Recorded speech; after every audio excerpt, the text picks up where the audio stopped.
किताब मुकद्दस में से थस्सलुनीकियों के नाम पौलुस रसूल के पहले खत के 5वें बाब की तिलावत। मगर ऐ भाइयों, इसकी कुछ हाजत नहीं कि वक्तों और मौकों की बाबत तुमको कुछ लिखा जाए, इस वास्ते कि तुम आप खूब जानते हो कि खुदावंद का दिन इस तरह आने वाला है जिस तरह रात को चोर आता है।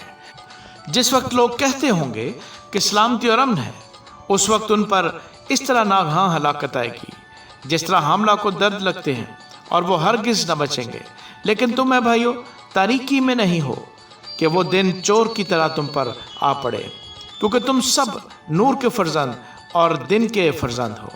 हम ना रात के हैं ना तारीकी के, बस औरों की तरह सो न रहें, बल्कि जागते और होशियार रहें।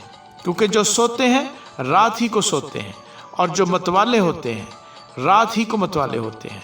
मगर हम जो दिन के हैं, ईमान और मोहब्बत का बख्तर लगाकर और नजात की उम्मीद का खोद पहनकर होशियार रहें, क्योंकि खुदा ने हमें गज़ब के लिए नहीं बल्कि इसलिए मुकर्रर किया कि हम अपने खुदावंद यीशु मसीह के वसीले से नजात हासिल करें।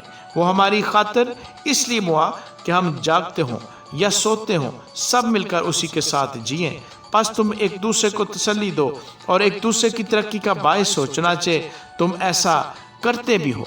और ऐ भाइयों, हम तुमसे दरख्वास्त करते हैं कि जो तुम में मेहनत करते और खुदावंद में तुम्हारे पेशवा हैं और तुमको नसीहत करते हैं, उन्हें मानो और उनके काम के सबब से मोहब्बत के साथ उनकी बड़ी इज्जत करो, आपस में मेल मिलाप रखो।